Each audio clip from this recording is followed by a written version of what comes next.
शांति 26 जुलाई 2025। बाबा के महावाक्य। मीठे बच्चे, यह संगम युग विकर्म विनाश करने का युग है। इस युग में कोई भी विकर्म तुम्हें नहीं करना है। पावन जरूर बनना है। प्रश्न: अति इंद्रिय सुख का अनुभव किन बच्चों को हो सकता है? उत्तर: जो अविनाशी ज्ञान रत्नों से भरपूर हैं, उन्हें ही अतीन्द्रिय सुख का अनुभव हो सकता है। जो जितना ज्ञान को जीवन में धारण करते हैं, उतना साहूकार बनते हैं। अगर ज्ञान रतन धारण नहीं तो गरीब हैं। बाप तुम्हें पास्ट, प्रेजेंट, फ्यूचर का ज्ञान देकर त्रिकालदर्शी बना रहे हैं। गीत। ओम नमो शिवाय। Om Shanti. Past so present चल रहा है, फिर यह जो प्रेजेंट है वह पास्ट हो जाएगा। यह गायन करते हैं पास्ट का। अभी तुम पुरुषोत्तम संगम युग पर हो। पुरुषोत्तम अक्षर जरूर डालना चाहिए। तुम प्रेजेंट देख रहे हो, जो पास्ट का गायन है वह अब प्रैक्टिकल हो रहा है। तुम प्रेजेंट देख रहे हो, जो पास्ट का गायन है वह अब प्रैक्टिकल हो रहा है। इसमें कोई संशय नहीं लाना चाहिए। बच्चे जानते हैं, संगम युग भी है, कलयुग का अंत भी है। बरोबर संगम युग 5000 वर्ष पहले पास्ट हो गया है। अब फिर प्रेजेंट है। अब बाप आए हैं, फ्यूचर भी वही होगा जो पास्ट हो गया। बाप राजयोग सिखला रहे हैं, फिर सतयुग में राज्य पाएंगे। अभी है संगम युग। यह बात तुम बच्चों के सिवाय कोई भी नहीं जानते। तुम प्रैक्टिकल में राजयोग सीख रहे हो। यह है अति सहज। जो भी छोटे अथवा बड़े बच्चे हैं, सबको एक मुख्य बात जरूर समझानी है कि बाप को याद करो तो विकर्म विनाश होंगे। जबकि विकर्म विनाश होने का समय है, तो ऐसा कौन होगा जो फिर विकर्म करेगा? परंतु माया विकर्म करा देती है। समझते हैं चमाट लग गई, हमसे यह कड़ी भूल हो गई। जबकि बाप को बुलाते हैं कि हे पतित पावन आओ। अब बाप आया है पावन बनाने, तो पावन बनना चाहिए ना। ईश्वर का बनकर फिर पतित नहीं बनना चाहिए। सतयुग में सब पवित्र थे। यह भारत ही पावन था। गाते भी हैं वाइसलेस वर्ल्ड और विशियस वर्ल्ड। वह संपूर्ण निर्विकारी, हम विकारी हैं, क्योंकि हम विकार में जाते हैं। विकार नाम ही विशियस का है। पतित ही बुलाते हैं, आकर पावन बनाओ। क्रोधी नहीं बुलाते। बाप भी फिर ड्रामा प्लान अनुसार आते हैं। जरा भी फर्क नहीं पड़ सकता। जो पास्ट हुआ है सो प्रेजेंट हो रहा है। पास्ट, प्रेजेंट, फ्यूचर को जानना उनको ही त्रिकालदर्शी कहा जाता है। यह याद रखना पड़े, यह बड़ी मेहनत की बातें हैं। घड़ी घड़ी भूल जाते हैं।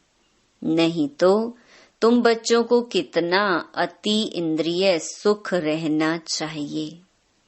तुम यहाँ अविनाशी ज्ञान धन से बहुत बहुत साहूकार बन रहे हो। जितनी जिसकी धारणा है वह बहुत साहूकार बन रहे हैं, परंतु नई दुनिया के लिए। तुम जानते हो हम जो कुछ करते हैं सो फार फ्यूचर नई दुनिया के लिए। बाप आए ही हैं नई दुनिया की स्थापना करने, पुरानी दुनिया का विनाश करने। हूबहू कल्प पहले मिसल ही होगा। तुम बच्चे भी देखेंगे, नेचुरल कैलामिटीज भी होनी है। अर्थक्वेक हुई और खत्म। भारत में कितनी अर्थक्वेक होगी? हम तो कहते हैं यह तो होना ही है। कल्प पहले भी हुआ है, तब तो कहते हैं सोनी द्वारिका नीचे चली गई है। बच्चों को यह अच्छी रीति बुद्धि में बिठाना चाहिए कि हमने 5000 वर्ष पहले भी यह नॉलेज ली थी। इसमें जरा भी फर्क नहीं। बाबा 5000 वर्ष पहले भी हमने आपसे वर्षा लिया था। हमने अनेक बार आपसे वर्षा लिया है। उनकी गिनती नहीं हो सकती। कितने बार तुम विश्व के मालिक बनते हो, फिर फकीर बनते हो। इस समय भारत पूरा फकीर है। तुम लिखते भी हो ड्रामा प्लान अनुसार। वह ड्रामा अक्षर नहीं कहते, उनका प्लान ही अपना है। तुम कहते हो ड्रामा के प्लान अनुसार हम फिर से स्थापना कर रहे हैं। 5000 वर्ष पहले मुहाफिक, कल्प पहले जो कर्तव्य किया था सो अब भी श्रीमत द्वारा करते हैं। श्रीमत द्वारा ही शक्ति लेते हैं। शिव शक्ति नाम भी है ना। तो तुम शिव शक्तियां देवियां हो, जिनका मंदिर में भी पूजन होता है। तुम ही देवियां हो जो फिर विश्व का राज्य पाती हो। जगत अम्बा को देखो कितनी पूजा है, अनेक नाम रख दिए हैं। है तो एक ही, जैसे बाप भी एक ही शिव है। तुम भी विश्व को स्वर्ग बनाते हो तो तुम्हारी पूजा होती है। अनेक देवियां हैं, लक्ष्मी की कितनी पूजा करते हैं। दीपमाला के दिन महालक्ष्मी की पूजा करते हैं। वह हुई हेड, महाराजा महारानी मिलाकर महालक्ष्मी कह देते हैं। उसमें दोनों आ जाते हैं। हम भी महालक्ष्मी की पूजा करते थे। धन वृद्धि को पाया तो समझेंगे महालक्ष्मी की कृपा हुई। बस हर वर्ष पूजा करते हैं। अच्छा, उनसे धन मांगते हैं, देवी से क्या मांगे? तुम संगम युगी देवियां स्वर्ग का वरदान देने वाली हो। मनुष्यों को यह पता नहीं है कि देवियों से स्वर्ग की सब कामनाएं पूरी होती हैं। तुम देवियां हो ना। मनुष्यों को ज्ञान दान करती हो, जिससे सब कामनाएं पूर्ण कर देती हो। बीमारी आदि होगी तो देवियों को कहेंगे ठीक करो, रक्षा करो। अनेक प्रकार की देवियां हैं। तुम हो संगम युग की शिव शक्ति देवियां। तुम ही स्वर्ग का वरदान देती हो। बाप भी देते हैं, बच्चे भी देते हैं, महालक्ष्मी दिखाते हैं, नारायण को गुप्त कर देते हैं। बाप तुम बच्चों का कितना प्रभाव बढ़ाता है। देवियां 21 जन्म के लिए सुख की सब कामनाएं पूरी करती हैं। लक्ष्मी से धन मांगते हैं। धन के लिए ही मनुष्य अच्छा धंधा आदि करते हैं।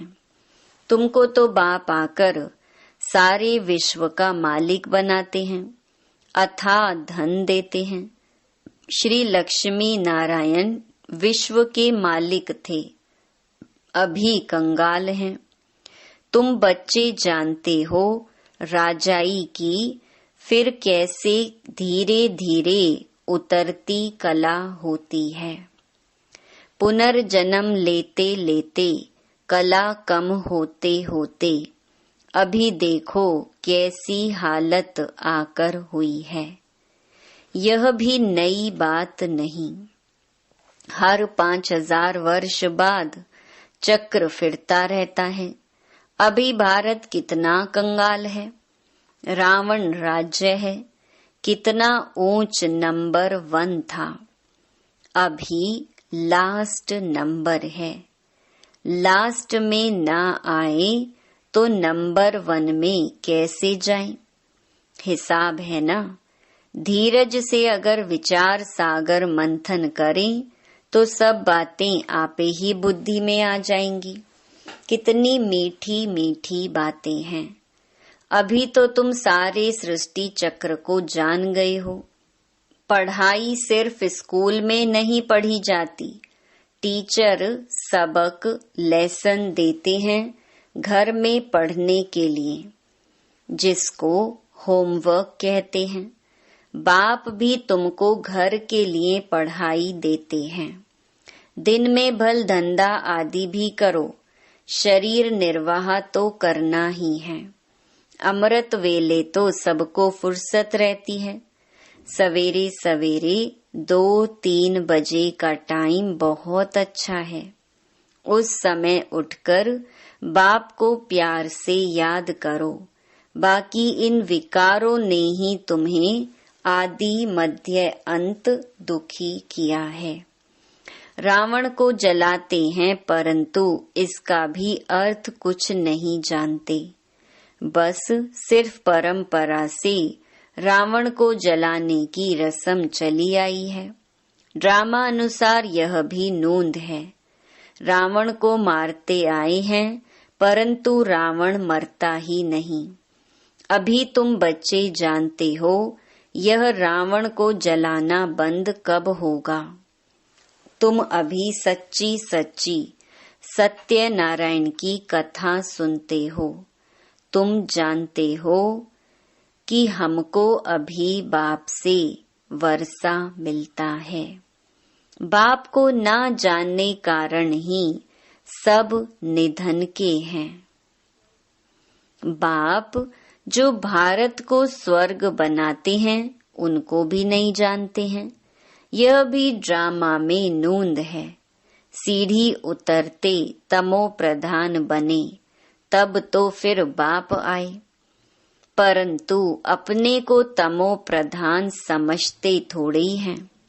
बाप कहते हैं इस समय सारा झाड़ जर्जरीभूत अवस्था को पाया है। एक भी सतो प्रधान नहीं। सतो प्रधान होते ही हैं शांति धाम और सुख धाम में, अभी हैं तमो प्रधान। बाप ही आकर तुम बच्चों को अज्ञान नींद से जगाते हैं। तुम फिर औरों को जगाते हो, जगते रहते हैं। जैसे मनुष्य मरते हैं तो उनका दीवा जलाते हैं कि रोशनी में आ जाएं। अब यह है घोर अंधियारा। आत्माएं वापस अपने घर जा न सके। भल दिल होती है दुख से छूटे, परंतु एक भी छूट नहीं सकते। जिन बच्चों को पुरुषोत्तम संगम युग की स्मृति रहती है, वह ज्ञान रत्नों का दान करने बिना रह नहीं सकते।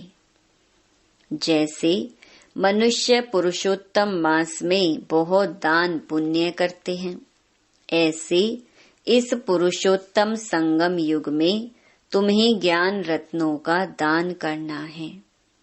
यह भी समझते हो स्वयं परमपिता परमात्मा पढ़ा रहे हैं।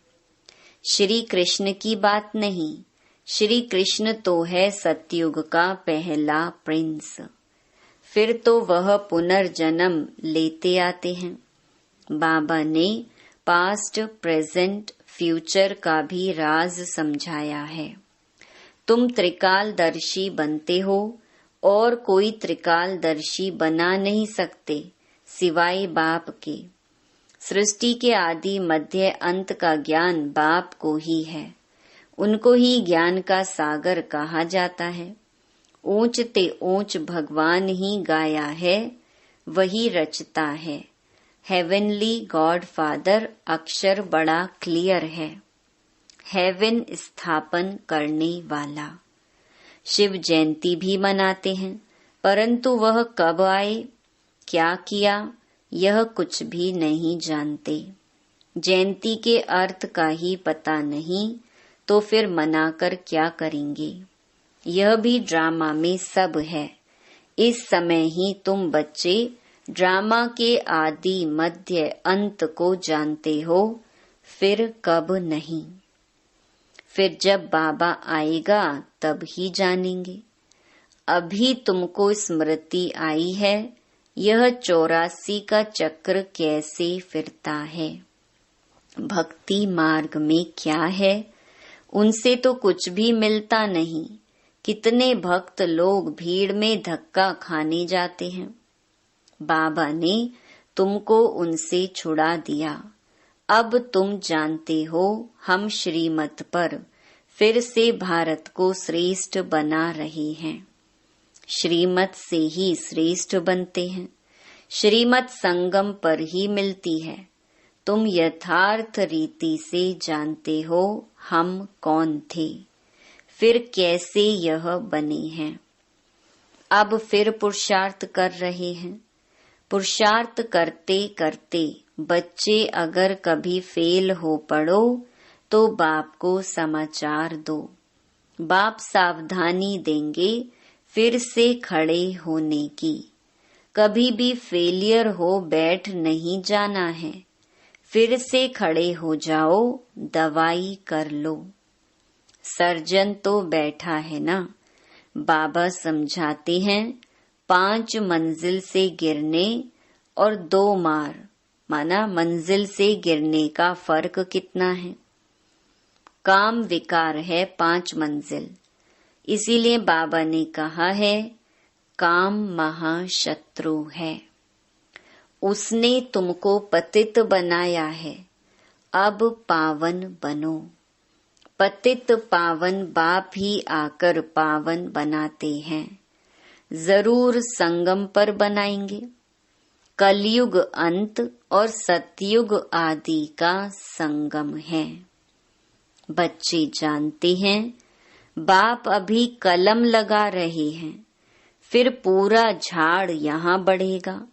ब्राह्मणों का झाड़ बढ़ेगा, फिर सूर्यवंशी चंद्रवंशी में जाकर सुख भोगेंगे।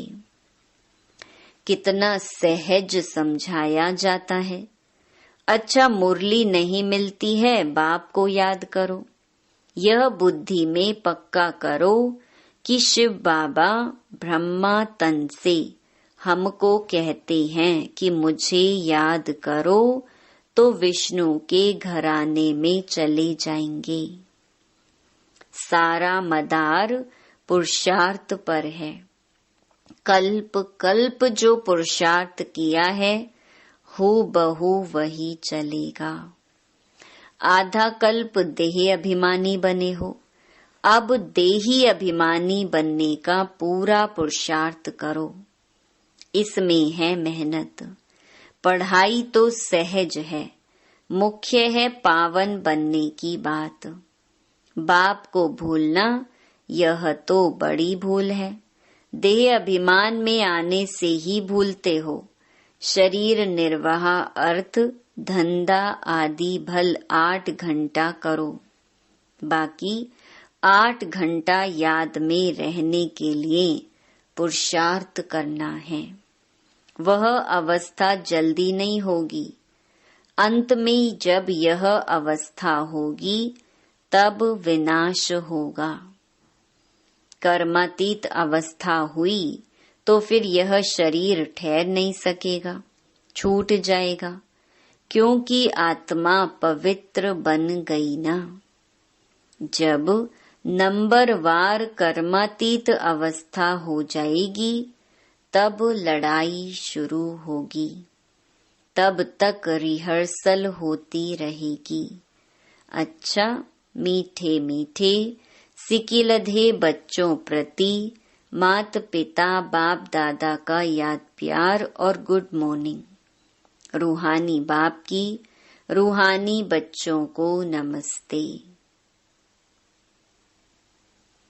धारणा के लिए मुख्य सार। पहला, इस पुरुषोत्तम मास में अविनाशी ज्ञान रत्नों का दान करना है। अमृत वेले उठ विचार सागर मंथन करना है। श्रीमत पर शरीर निर्वाह करते हुए बाप ने जो होमवर्क दिया है वह भी जरूर करना है। दूसरा, पुरुषार्थ में कभी रुकावट आए तो बाप को समाचार देकर श्रीमत लेनी है। सर्जन को सब सुनाना है। विकर्म विनाश करने के समय कोई भी विकर्म नहीं करना है। वरदान, अखंड योग की विधि द्वारा अखंड पूज्य बनने वाली श्रेष्ठ महान आत्मा भव। आजकल जो महान आत्माएं कहलाती हैं उन्हों के नाम अखंडानंद आदि रखते हैं, लेकिन सब में अखंड स्वरूप तो आप हो। आनंद में भी अखंड, सुख में भी अखंड। सिर्फ संग दोष में ना आओ। दूसरे के अवगुणों को देखते सुनते डोंट केयर करो तो इस विशेषता से अखंड योगी बन जाएंगे। जो अखंड योगी हैं वही अखंड पूज्य बनते हैं। तो आप ऐसी महान आत्माएं हो जो आधा कल्प स्वयं पूज्य स्वरूप में रहती हो और आधा कल्प आपके जड़ चित्रों का पूजन होता है। स्लोगन, दिव्य बुद्धि ही साइलेंस की शक्ति का आधार है। अव्यक्त इशारे, संकल्पों की शक्ति जमा कर श्रेष्ठ सेवा के निमित्त बनो। जो अपनी सूक्ष्म शक्तियों मन बुद्धि को हैंडल कर सकता है वह दूसरों को भी हैंडल कर सकता है। इसीलिए स्व के ऊपर कंट्रोलिंग पावर, रूलिंग पावर हो तो यही यथार्थ हैंडलिंग पावर बन जाती है। चाहे अज्ञानी आत्माओं को सेवा द्वारा हैंडल करो, चाहे ब्राह्मण परिवार में स्नेह संपन्न संतुष्टता संपन्न व्यवहार करो, दोनों में सफल हो जाएंगे। अच्छा, ओम शांति।